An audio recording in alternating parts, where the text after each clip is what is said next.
माझे की एवढी सुंदर अशी निघते हे मला माहित नव्हतं।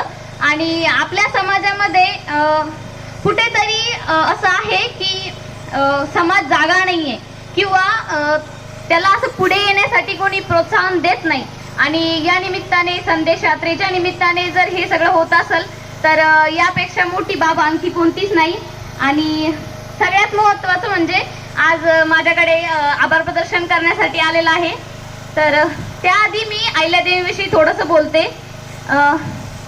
एक अहिल्या न होती काशी मथुरा न होती, एक अहिल्या न होती काशी मथुरा न होती, कत्तल होती सबकी एक अहिल्या न होती। एक अहिल्या न होती तो महिला सुरक्षित न होती, एक अहिल्या न होती महिला सुरक्षित न होती, शर्म से मर जाती काश, शर्म से मर जाती एक अहिल्या न होती। एक अहिल्या न होती मंदिरों में भगवान न होते, एक अहिल्या न होती मंदिरों में भगवान न होते, राज तो हैवान करते फिरंगी नंगा नाच करते। एक अहिल्या न होती।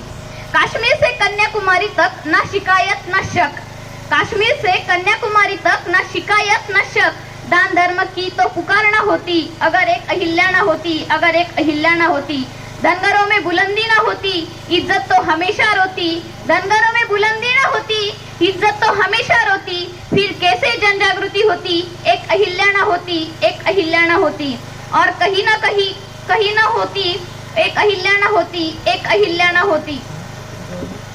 तर या ठिकाणी 6 वाजताचा टाइम होता, 9 वाजले यायला त्याने। आणि एवढा उशीर जरी झालेला असला तरी आपले सगळे गावातील सगळेजण आहेत इथे, एवढा त्यांनी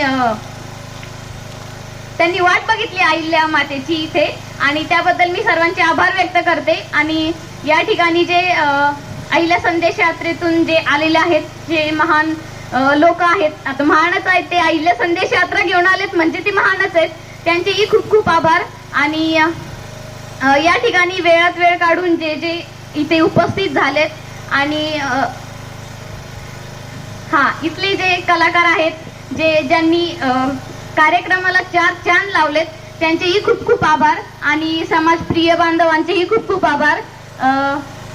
समाजेतर जी लोक आलेत या कार्यक्रमाला त्यांचेही खूप खूप आभार। या समाजाच्या आणि गावकऱ्यांच्या वतीने मी सर्वांचे आभार व्यक्त करते। आणि अहिल्या संदेश यात्रेचा हा कार्यक्रम इथेच संपला असे जाहीर करते। धन्यवाद।